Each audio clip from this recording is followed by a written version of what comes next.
This story is called Wife of 16 Years. Betrayed me with my best friend and my son isn't even mine. It has been 16 years since I married my wife. We have a beautiful home and a loving family. But recently my world came crashing down when I discovered that she was cheating on me with my best friend. And to make matters worse, I found out that our only son is not mine. I am devastated by these revelations. I trusted my wife and my best friend and they betrayed me in the worst possible way. I feel like I am losing everything important to me, but I am determined to get through this challenging time and come out stronger on the other side. It all started when I noticed she was acting distant. She was always on her phone and would often go out with the girls without telling me where she was going or what she was doing.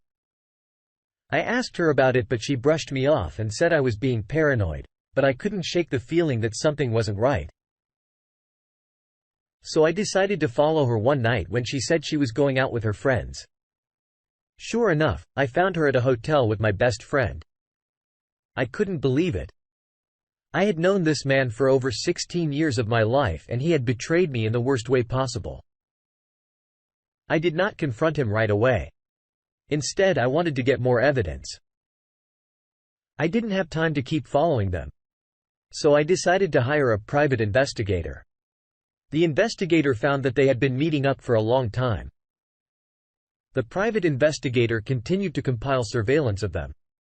My wife didn't work and I paid for everything. So she had a lot of free time. I was working more to provide for the family. One day I took off work without telling her and she wondered why I was home. I told her I wanted to spend time with my family and I had a lot of vacation hours built up. So I decided to take a day off from work. Our son was in school so it made her uncomfortable that I was home. She was very cagey and I decided to try and go through her phone, but I couldn't get in. She has an iPhone. So I had to be careful with too many failed attempts because the iPhone will disable itself for a few minutes. That day, when I was home, she didn't want to spend any time with me. She told me she was going to have brunch with her girlfriend. But I didn't believe her when she didn't realize I had a private investigator following her. I wanted the surveillance to go on long enough that I could bury her in divorce court. When she left the house, I didn't say anything to her. I usually said I love you when I left for work. Or if she left the house for something after she left the house, I called my private investigator and told him she told me she was going to meet her girlfriends. The private investigator said he would follow her. And sure enough, she went to the same hotel where she was cheating on me with my best friend. After talking to the private investigator, I called their lawyer to see what divorce would look like for me. And if I could get full custody of our son, I had to act fast because I didn't want my wife to have any clue that I knew about her infidelity. I wanted to catch her off guard and gather as much evidence as possible before she had a chance to react. I met with the lawyer and we started to put together a divorce case. The divorce attorney asked me about finances. I told him my wife didn't work. We have one son who is 13 and I own the house we live in. My father gave it to me before I married her. The attorney asked me how I wanted to proceed. I told him I wanted to file for divorce on the grounds of infidelity. I asked the attorney what my chances of keeping the house here in New Hampshire were. He told me that since I owned it before I married her, it's a good chance I would keep the house.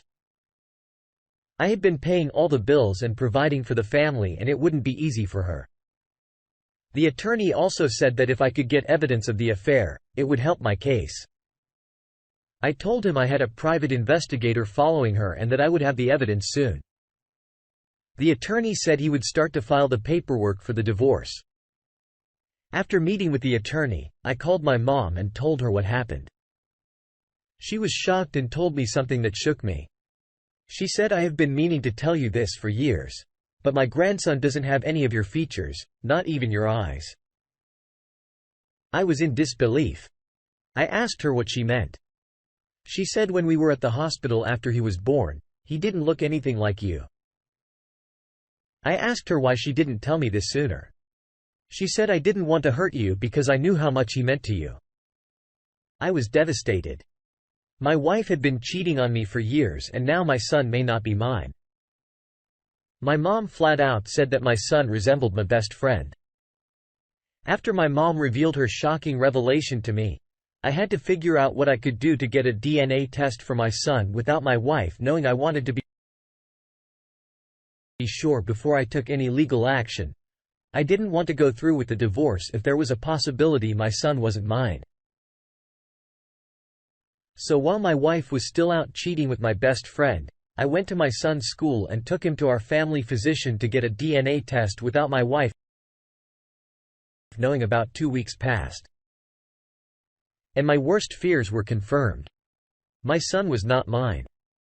I was completely devastated. After wiping away tears, I called the private investigator and asked him to compile the footage so that I could give it to my attorney. Fast forward a few weeks. It was a Friday evening and there was a knock at the door. Keep in mind I stayed at the house knowing my wife was betraying me. The process server gave my wife this manila envelope. It was the divorce papers and she freaked out as expected. I had everything I needed to win the divorce, including the footage from the private investigator and the DNA test results proving my son was not mine. But there was the issue of alimony. We have been married for 16 years. So I didn't think I would get away without paying alimony. But how much would I have to pay that day? She was served? I asked her to leave the house. Our son was upstairs and he didn't need to see or hear us argue. She refused to leave and told me she would take me for everything I had. I wasn't worried because I had evidence of her infidelity and I knew the court would be on my side. A few weeks later, we were in court. My wife did not have an attorney. The judge asked me how I wanted to proceed. My attorney laid out that my wife was cheating with my best friend and even fathered a child with my best friend. The judge granted the divorce in my favor, but I had to pay alimony for $800 a month for 5 years. But she did not get the house after the divorce hearing. We had another hearing for our son. Although I knew he wasn't biologically mine, I loved him like he was mine. I was awarded full custody based on the fact I had a stable home and could provide for him.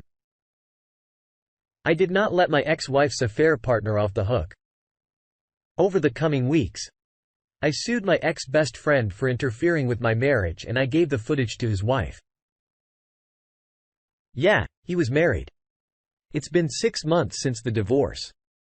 Our son hasn't seen her even though she has visitation rights. Nobody knows where she is. My ex-best friend's wife divorced him and kicked him out of the house.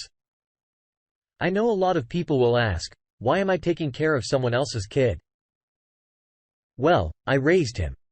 He is innocent and he didn't ask for this. I want to thank everyone for all the support they gave. This was a horrible ordeal for me, even paying the alimony. I am still okay. Thank you all.